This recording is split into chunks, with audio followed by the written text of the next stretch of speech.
Then the body becomes definite again, something real, and settles back in the chair. A doctor places his stethoscope on the heart, listens once, twice, then nods to a man who throws the switch for the second charge. Again, the precision, the swift sequence of commands and response. The corpse is taken from the chamber, and a saw cuts the top of the prisoner's skull. His brain is scooped out. His ears and face are measured again for evidence of dementia. The brain was not the cause, the doctors determine, but still it must be destroyed. Whatever it is, all of it must be eradicated. So they strip him of his clothes and carry him outside. Men take his arms and legs and swing his limp, naked body into a pit they have dug in the night. A man lifts a metal canister and pours its contents in. The liquid sizzles, then smokes.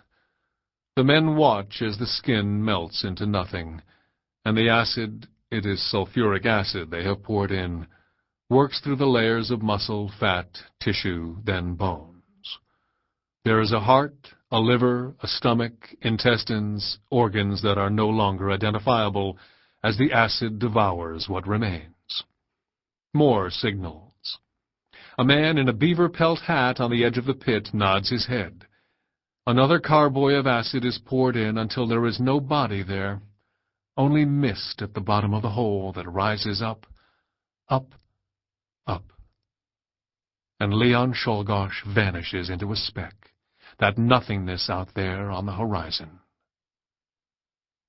Blink your eyes again. He reappears. 2. The Times. This was the Gilded Age, the age of the robber barons. The gay 90s fell within it. Leon's years. The age of the giants, the money gods. Bell invented the telephone. Edison invented the phonograph, recorded voice, recorded music. Edison invented electric light. Edison was working on moving picture shows. Industry was taking over.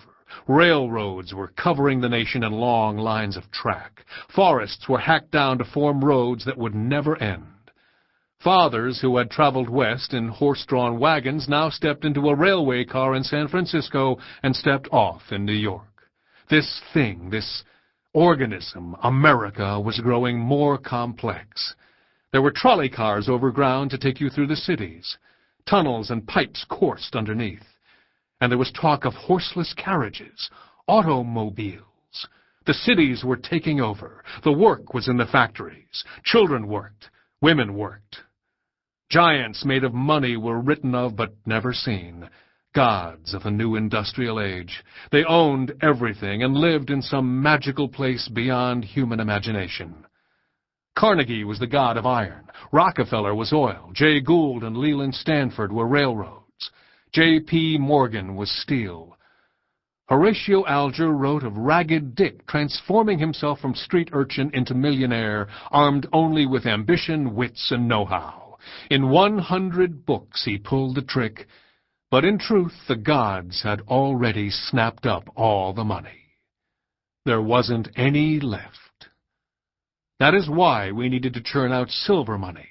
That is what Bryan said. Silver was for the working man, the ones who got to the table too late, after the goodies were eaten. 3. The Party. December 17th, 1892, 7 p.m. And there were parties, galas the likes of which had never been imagined. Back then, in New York, music is playing, a string orchestra, men in white jackets so pristine they shimmer like moonlight in the night. Men in silk suits and women in silk dresses swirl on the ballroom floor, spin in unison, in rhythm with the violins, the harps, the falsetto crooning some song that was auditioned last Saturday night at Lucy Vanderbilt's and is fast becoming all the rage.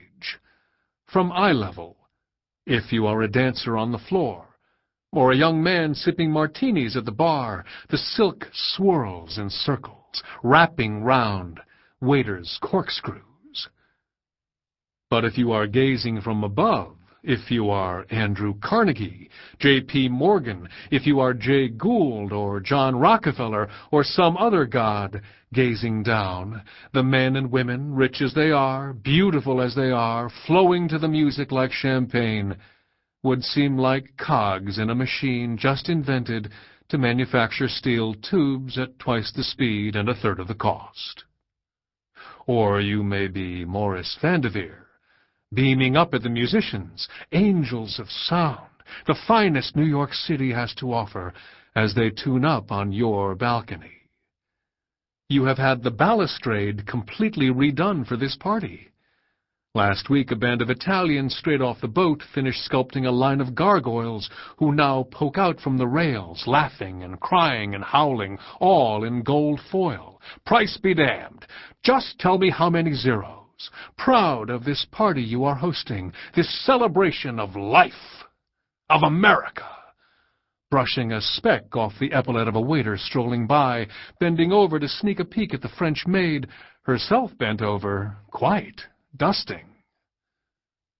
The mansion you have recently purchased, then refurbished, repainted, reupholstered, and reappointed, from the newly stocked wine and champagne cellar in the basement to the glass-roofed atrium on the penthouse floor. It is 4 buildings, really, tunneled together underneath and merged by removing the interior walls and planting a courtyard in the middle that is a patch of woods and pasture and gardens smack in the center of the fast-growing city. Morris is wearing a black silk suit covered by a white silk robe as he waltzes from guest to guest, holding a crystal goblet that is always filled with champagne, and yet he is always drinking it. As the knocker sounded, marking the arrival of the first guests, Morris was naked as a babe, innocent in thought and, if one took a liberal attitude toward the efforts being made by this girl Lily, who lay next to him in bed, using an experienced tongue and gentle nibble of teeth, deed. His garb gives the appearance of pajamas, something ludicrous and silly, which is how Morris Vanderveer appears, kissing each newly arriving guest on each cheek, directing the servant to hand over a glass and fill it to the brim. Money is everywhere. It is fruit that falls from the trees. It is manna, something you pluck from the ground and stuff in your mouth as you run, a waterfall that rushes down the curving grand staircase of the Vanderveers' mansion on Fifth Avenue where this party is being held. It must be a waltz the orchestra is playing, a perfect world, purchased for an evening. The visitors to Chateau Vanderveer have arrived in lavish carriages that wait for them on the avenue outside. Every man, drivers and guests, wears a hat. Most wear a mustache. The guests wear tails, black ties, top hats made of beaver pelt. The drivers outside pull wool caps over their ears to fend off the cold as they chat over cigars and pipe tobacco, strap onto their horses burlap feed bags stuffed with oats. Those garish futurists who use the horseless variety will tinker with the engine, unscrew a bolt or a nut, try to figure out how the magical machine is able to transport them without legs. Someone starts a fire in a pail and they warm hands, toss apple cores to shoo away the bums. The street urchins gazing at their grubby, unshaven faces in the polished glass, rubbing mud on as if it were makeup, slicking back their hair as if their refurbished image would transport them into the cab of the owners, their clothes, their lives. While the guests linger and wait for the meals and the usual, unusual festivities, there is the customary chatter of strikes and immigrants, anarchists and moral decline. We are becoming a nation of swarthy Europeans, of Jews, of Negroes, someone says. At the Van Pelt's last month, the anarchists tried to beat down the doors during the ball. We were trapped inside and on the last bottle of champagne. That's rich, says Morris Vanderveer, floating by, tossing out like pansy petals, toast wedges dolloped with caviar, flights of champagne just carried like newborn chicks from the cellar.